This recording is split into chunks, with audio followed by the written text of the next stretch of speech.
Okay, hope this is working. This is Big Lair here, also known as Jack's Private Coffee Corner on Patreon. This is for Sam's peeps on Patreon and the Discord channel. I believe this is video 6. Okay, had a lot of stuff to talk about here. Once again, I'll keep these videos under 15 minutes. Okay. Man, what should I talk about? I have a big long list of things here. Hopefully these videos aren't too boring. I'm a teacher by trade. I didn't originally get into teaching as straight out of college or anything like that. Well, actually I did, yeah. My first job I went in the Navy after high school, so by the time I got out of college I was almost 25, and then I got a job teaching in Japan. And I only did that because I just wanted to go to Japan. I wanted to go, actually I joined the Navy to go to Japan. That didn't work out. So went to college, got a degree in fine art, and then went to Japan. So I guess I did start out teaching after the Navy, and then I came back to it about 5 years later, and I've been teaching over 20 years. I've had a very nice career. I'm getting out of teaching though as a profession. I think I'll probably always do something where I'm teaching someone something. It just won't be language like it was for so many years. So anyway, being teachers like to talk. Some people like to hear their own voice. I think I don't think I'm one of those people. I just like to talk and meet new people. I've had a pretty good career. I got into teacher training. I trained teachers for about 10 years. That was really interesting. I've given presentations in 4 countries?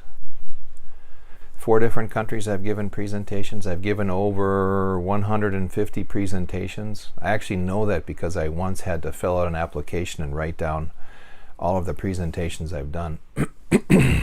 I've given presentations to teachers, to business people. The shortest presentation was 2 hours. The longest was an all-day event. Sometimes, well, actually the longest was a 3-day event, about 8 hours each day. So I am not shy about talking in front of people. I'm a tiny bit shy doing these videos because it's something that I've never talked about before. I've never really told anyone about this stuff. So I'm a tiny bit shy, but I know that if I can just help one person out, it'll be worth it, right? Okay. I'm going to talk a little bit about this, about Dolores Cannon first, I guess, and then the other videos will be something different. Dolores Cannon had this QHHT thing, quantum healing hypnosis technique, I believe is what it was called. It's a hypnosis technique that takes you much deeper than normal hypnosis.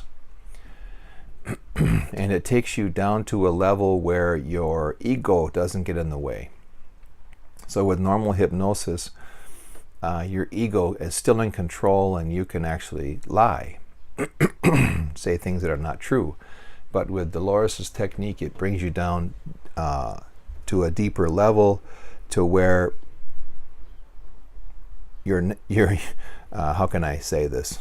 Because I don't want to, I know when you get into this kind of stuff and research, you can never say absolutes, or this is actually, this is exactly what it is, or there's proof that this is happening. I will just say that it brings you to a level where you will not lie. You will tell the truth. Let's just put it that way. And in my experience, that's how it works. I was fascinated by Dolores' work. I think I've read almost everything she wrote.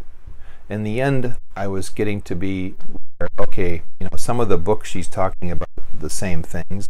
And you know, when you've read like what 19 or 18 or 19, I think she actually published a few more than that. But you know, when you get to the end of the books, you're sort of like, yeah, I know what's coming next. If you've internalized the information, I should say. I learned a lot, so much from Dolores's books.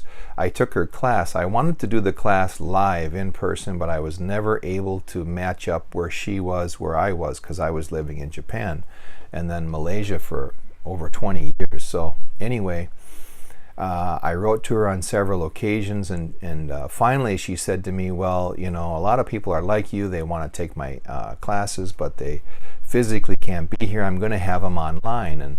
And eventually they were online. She put them online before she passed away, which was great for me. And you know, you watch videos and there's reading to go along with it, and then in the end you have an exam, and then if you pass the exam, you become like a certified, you know, quantum healing hypnosis technique practitioner or technician. I'm not sure how to say it. Now, for me, the information that I gained from the study of this was the most important thing so far. And I use this, or my intent, the reason that I really got into this is because you know, you put someone through hypnosis with this technique, and you ask the universe to take this person through the most, oh shoot, what's the right word? The most appropriate past life. And if you can, you take them through 3 past lives, and you go through the whole life, you know, from the very young age, maybe even birth. You go through, you pick major points in the life. You're bringing the person through this, right? Through the things you're saying to them while they're hypnotized. And then you bring them to the death. You speak to them after the death. Why do you think, you know, you were shown this life? You do that for up to 3 lives if you can. And then after this, you connect with like universal consciousness is the only way I've described it to myself. And then universal consciousness speaks to the hypnotist, you know, the person who's conducting this session. The universal, so the hypnotist is speaking to the person being hypnotized, but the universal consciousness is coming through the person who's being hypnotized. So they're tapping into all information, all knowledge. And then you ask the universal consciousness, why did you show these lives to this person? And then they'll give you insight. And then in the end, you ask this universal consciousness to please heal any ailments or illnesses this person has. And if you're lucky, they'll agree to heal the person. And that's the main reason I got into this, because I thought, oh my God, if you could really heal someone using this, wouldn't that be great? And along with the healing, they would get a lot of insights into their life and what's going on. I should say the person who's being hypnotized does not remember any of this, right? You make notes or record it, you know, make a video or audio recording that they can listen to later on. And then after, you know, once they've been healed, you bring them out of the hypnosis. And then it's good to have a discussion with the person, you know, this is what happened, kind of give them the main points. And then hopefully you have some kind of recording that they can listen to later. Now, I've only hypnotized my wife. My wife is Japanese. And interestingly enough, when you hypnotize someone whose first language is not English, guess what? When you try to communicate with them through the hypnosis process, they will not respond. And so I had this whole, you know, the script, so to speak, all in English. I got this, of course, from doing the Dolores's course.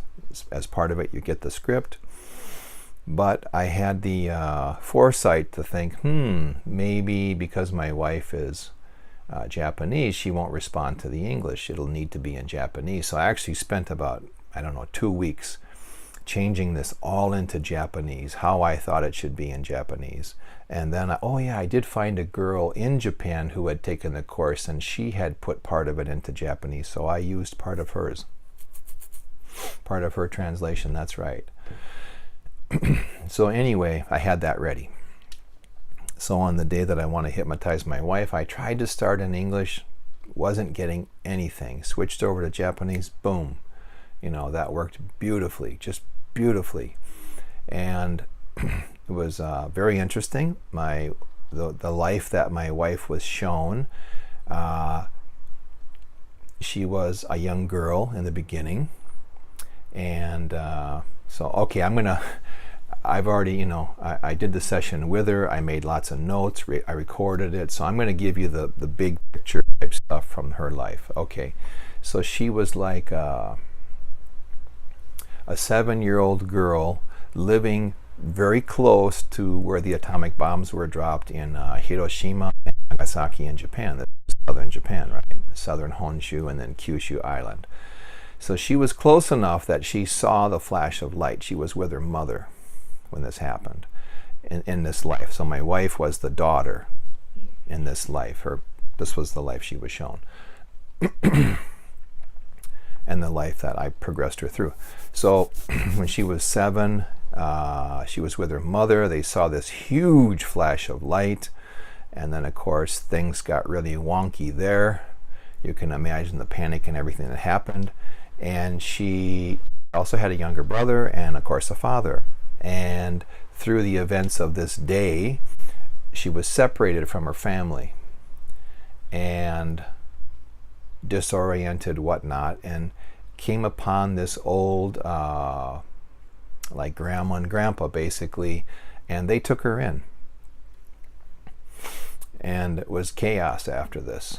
And she basically lived out in the shed of this grandma and grandpa's place. They didn't even have enough room for her to sleep indoors, or maybe they didn't want her to sleep indoors, So they let her sleep in their shed, and she did that. And from the age of 7, can you imagine that, living with 2 strangers? And they were kind enough to take her in and feed her, and in return she worked on their farm with them. And then at the age of 16, her mother shows up. What happened in those 9 years, I have no idea, but the mother shows up, and then they're reunited, and then they decide, okay, we're going to go off and live on our own. So then she lives her life, and she finds out the brother and the father died in this, in all of, in the events surrounding the atomic bombs being dropped. And I don't know how close they were to these, but it was close enough to where they saw this huge flash of light. That's what I was able to get from the session. And then, she gets to be close to 20, maybe early 20s. She gets married. She has 2 kids of her own. I was able to get her name. I was able to get the names of her kids, the name of her husband. Brought her through, certain events in her life, brought her to the end. She was passing away. And what blew my mind, oh shoot, I'm close to 15 minutes. I got to start this on a second video, so hang on there, okay? Sorry about this.